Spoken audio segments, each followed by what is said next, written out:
Tisztelt konferencia, tisztelt professzor urak! Dear conference, dear professors, dear academia members, dear participants, all those who are interested in this topic. My slides have been prepared in English, but if you allow me, I'll hold this lecture in Hungarian. I wish to just provide an overview of the topic of today and tomorrow, and it is extremely honorable on my part to participate, and I thank deeply Professor Kásler for the opportunity to provide a brief overview of the Hungarian situation. This is not a Hungarian or European problem, but indeed a problem throughout the entire developed world. We can see malignancies and their incidence is on the rise throughout the world. Let me just highlight a few that we'll talk. For example, breast cancer, colon and rectum cancer, cervical cancer, and pulmonary cancer. These are the most frequent types of cancer as in Hungary as well as the rest of the developed world. So these are estimated data. I looked for the reason as an officer of public health as to why or is there a special reason to find in Hungary for the larger incidence of cancer cases in Hungary compared to the rest of the world. And unfortunately, we have a lot to do,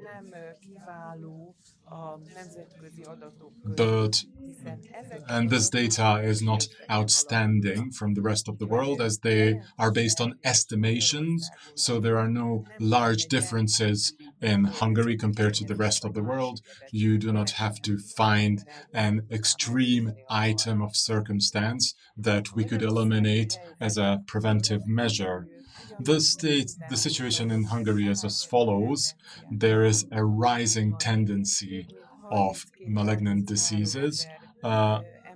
Over 32 to 33,000 people die from malignant neoplastic disease in Hungary, and around 83,000 new cases are registered. Despite the fact that the incidence, the occurrence shows an increasing tendency, mortality, luckily, is in stagnation.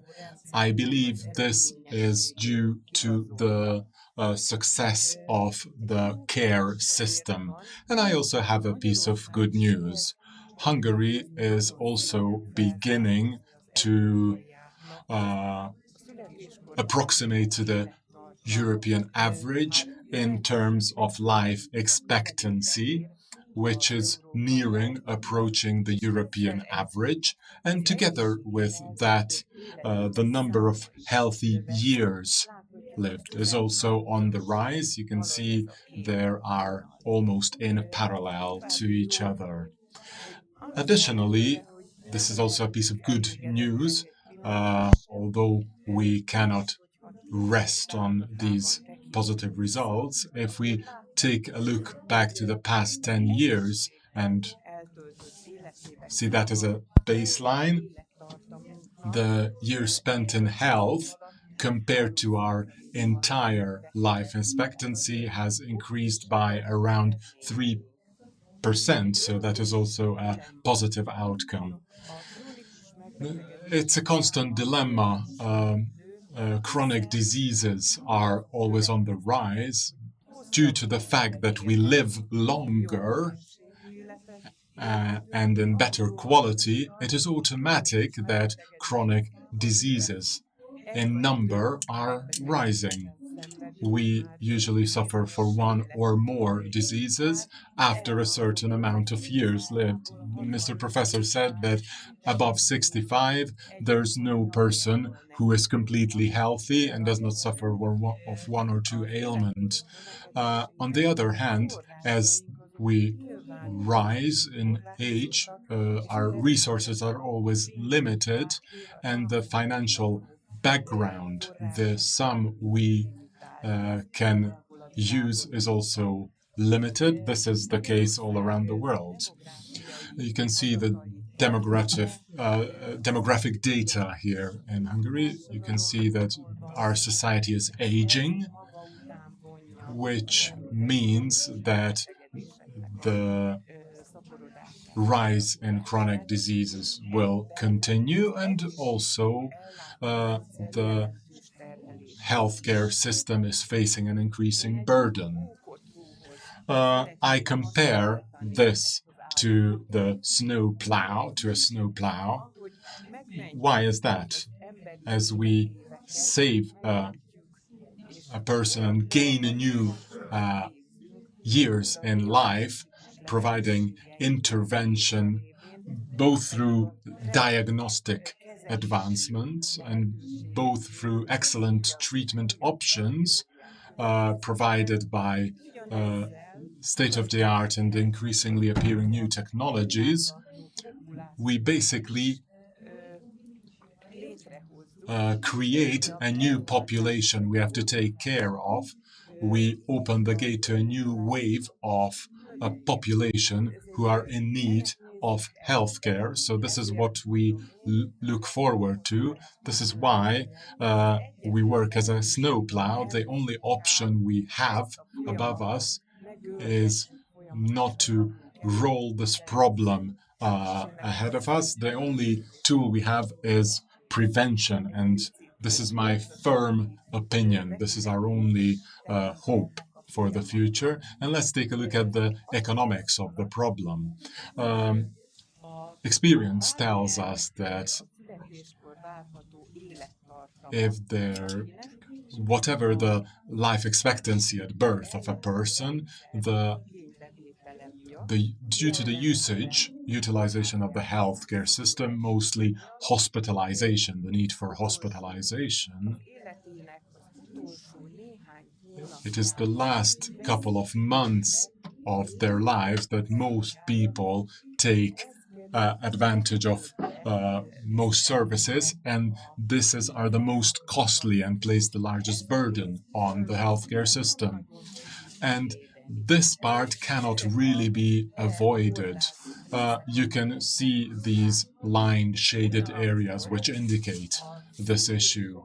However, with the tool of screening, we can prevent illnesses. What we gain as an increasing number of lives, we can achieve this with a timely implementation of an interventional problems that encompasses primary and secondary prevention. So this is a very significant economic burden also, I believe, not only for Hungary, but also around the world. So this leaves us with primary prevention, which involves our awareness of our lifestyle, vaccination opportunities, and also the area of environmental health. As to secondary prevention, screening is very important. We can catch certain diseases at an early stage. And also, it is very important to improve the quality of life, especially at later stages in life. This is a means of tertiary prevention. Well, what opportunities do we have in Hungary? What do we do in terms of primary prevention? The Hungarian government is very much dedicated to ensure a sufficient background to provide meaningful primary prevention. So it's provided legislation to against smoking, to provide health again benefits against smoking, expanding it to all public areas. Public catering is very important step, since it is in this environment that the youth grows up, and get to know a healthy lifestyle, and also reforming school cafeteria offerings.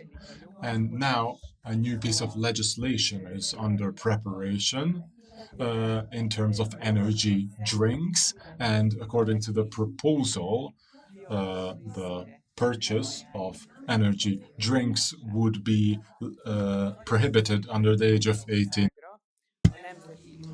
We are very proud for our national immunization program in place in Hungary, which provides a mandatory program against 12 communicable diseases. It is not by chance that the Hungarian epidemiological situation is so beneficial in Hungary. Why do I mention this? Because there are two types of viruses we know among the which are involved in this immunization program, which serves as oncogenes, which are, let's think about hepatitis B or HPV vaccination, which is not compulsory, but it is compulsory to make an offer for children to take this vaccination, and we would like to advance in this respect. And let's stay on this topic. The HPV vaccine in Hungary, when it was first introduced, it was a two-component material, since it was number 16 and 18 types of viruses that cause cervical cancer. But we well know that there are other viruses that provide a space for oropharyngeal tumors. And year over year, we try to expand this system. Obviously, before sexual life begins, we target the seventh grade students to provide them with this vaccination. And this was the playbook we followed when we were provided the opportunity to switch to the 9-valent vaccine. We did so to prevent other problems, for example, condyloma and other ailments or diseases that target boys as well. And since the last season, we provided the opportunity for boys to also be immunized by the HPV vaccine. This does not provide protection for the person itself, but it has an anti-vectorial role, avoiding this table tennis or indirect spreading of the virus. Here you can see the coverage figures. Our best year was 84%. This is the percentage of youth and their parents who asked for this vaccine. This is a very nice, beautiful, if I may say, result, given the fact that it is not an obligatory, not a compulsory vaccination, but it is provided free of charge for the youth. If we take a look at children of 15 and their coverage data, we can see that in this respect, Hungary is in a very good position. It's in the 80 to 89% category.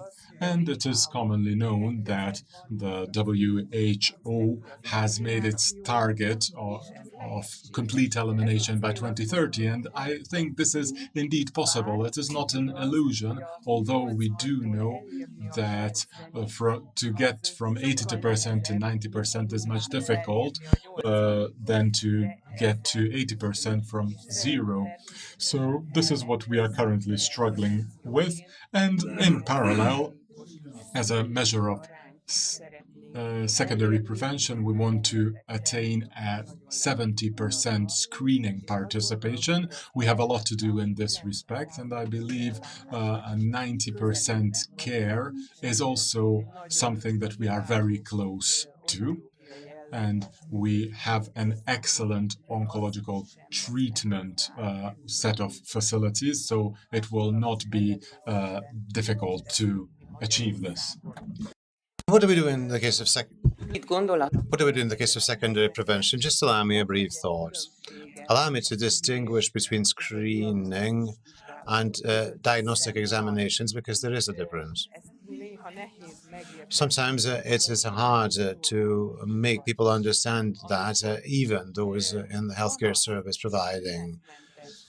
When we examine individuals who are free of any complaints or symptoms, we observe they're all going to be screened in a very different way. And we have the principle of four eyes here. Two experts, independently of each other, evaluate the findings, after which they formulate a decision of the necessity of intervention or on a negative finding. In the case of diagnostics, obviously, targeted therapy takes place, diagnosis and therapy, which has a very different method and takes a very different course, and it's very important to be aware of that. When we're talking about the process of any disease, we must overview the entire life cycle of the given disease, since we must record whether there are any phases, stages in the process, is when this disease is possible to be screened. P1 and P2 indicate the time interval where we are able to screen either with the help of a laboratory examination or with the help of a morphological examination certain diseases. This is the time span which is available to us in order to detect the disease itself. I listed screening types. I will not enter into lengthy discussion of that. What we target at is obviously organized screening with a public health purpose. Well, this has well-known criteria, since Wilson and Jungner criteria has already been established and amended and modified and brought up to date on multiple occasions according to the fresh scientific discoveries, a few of which should be highlighted. We're talking about widespread examinations, including the entire population, screening the risk population. These diseases can be easily screened without any added load or burden for the screened individual. They can be treated, and this treatment is available for all of us free of charge. And there are many other items that are worth thinking of. In Hungary, currently, there are 3 public health examinations that are performed according to plan. The cytological examination of the cervix in order to prevent cervical cancer. We recommend it to ladies between the age of 25 and 65 every 3 years. Breast cancer screening with mammography and physical examination every 2 years for women aged between 45 and 65. And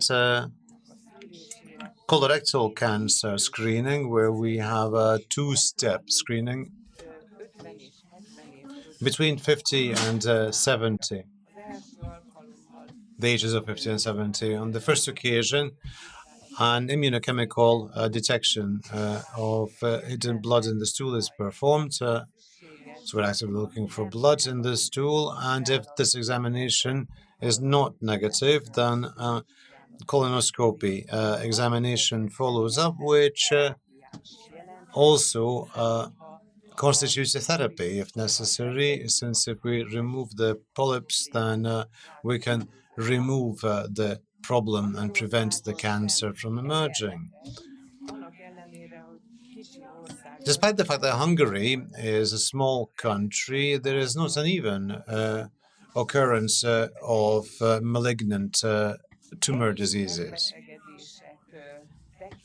In the field of other diseases, there is also a northeast-southwest axis in Hungary, where we receive data worse than the national average. This is cause for attention for us as to where we should apply intervention primarily.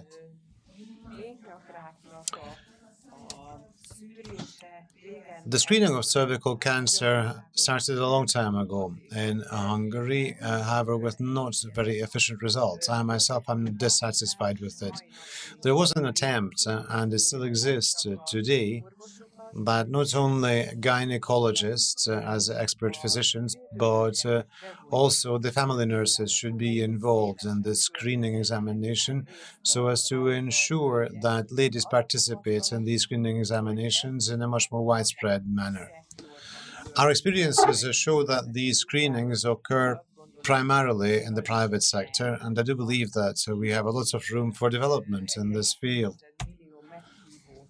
We have sent out over 1.4 million invitations during the course of this period, and there was a very low response, well below 30%, and we can see that the goal, the objective would be to achieve 70% as a turnout.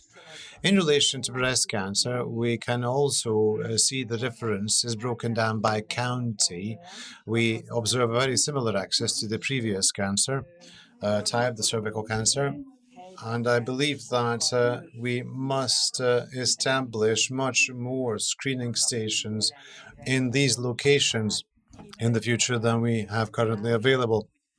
This figure shows where breast cancer screening stations operate currently. But according to our new plans, wherever a digital mammography device is available, we would employ and apply all those. Malignant colorectal and rectal tumor in Hungary is the third, which in Hungary takes place in the form of an organized public health screening. The situation is somewhat worse here, if I may say, because we can see how many counties are different from the national average. All the red columns on the slide show that there are more people suffering from this disease type. However, I must also add that due to the screening activities, we identify an increasing number of cases, and at the same time, the mortality number of mortalities is not increasing. So we can hope that we can screen at a very early stage, and the care system can provide adequate treatment for the disease. I am extremely happy that last week the government of Hungary decided that after the EU pilot project, it shall extend screening onto the entire country. All general practitioners shall participate in it, and it shall provide the coverage for these screening examinations. We had no external funds left, so we shall continue from domestic funds because this is indeed highly necessary. What were the results of the screenings? 3.6 million invitations were sent out. And, well, unfortunately, as you can see, a grand total of 800,000 individuals sent back the screening kit. However, out of these screenings, 10% turned out to be malignant, and some 15,000 tissue examinations occurred as well, and this equal amount of polypectomies were conducted. So the participation and compliance must be increased significantly. But where does the future point to? Naturally, with the advance of science and together with the age of participants, we must change our methods. This figure shows the foundation on which, in the case of young people, there is a natural clearance in relation to HPV. In this case, we remain at the cytological examinations since natural cleansing also occurs. However, if this persistency remains, then malignant change can occur. So in the older generation, it would be worth to screen based upon HPV.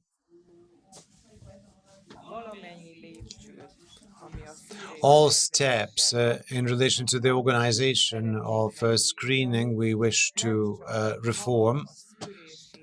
Not only the method of screening requires a modification and amendment, but the organization, the health window applications, direct invitations. So we are witnessing a technical development that we should and must use in order to ensure that the screening population be reached. According to our intentions, this slide contains our recommendations for amendment. I have mentioned HPV screening. We would remain in the case of colorectal screening at the population of the age population between 50 and 70. However, we must extend the mammographical examinations and screenings because we are facing data that necessitates that.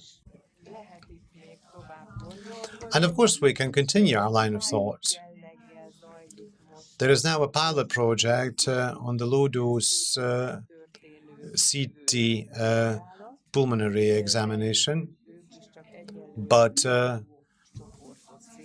only targeting the risk group, since we must never provide an extra burden. I mean, we're talking about an ionizing radiation here, than as many benefits we expect from the screening, starting from stomach cancer up to the neck, and also the oral cancer. Screening is very simple, yet omitted during the course of the meeting of the dentist and the patient.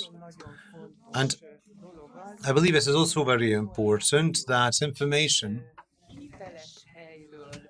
come from a reliable source to the population, to those that we wish to address. And I would grasp the opportunity to thank Minister Kashler that during the course of the COVID-19 pandemic, we already started this line. Because the call center with a dialing number of 1812 is now available. We have very many calls. And a website also where genuine information, valid information is available for the population, since we know that there's enormous chaos in the world of the internet. Therefore, we are very proud for developing and retaining those not targeting COVID-19 any longer, obviously. And in order to be successful, we must enter into multiple partnerships with everyone practically, research places, universities, experts, and predominantly our citizens, nationals whom we wish to address, must all understand that we are working for their sake. And I believe that we must not allow any disease screenable or detectable in an early stage to cause the death of anybody. This would be our goal, and that we increase the number of healthy years. Thank you very much for the opportunity, and thank you very much for your kind attention.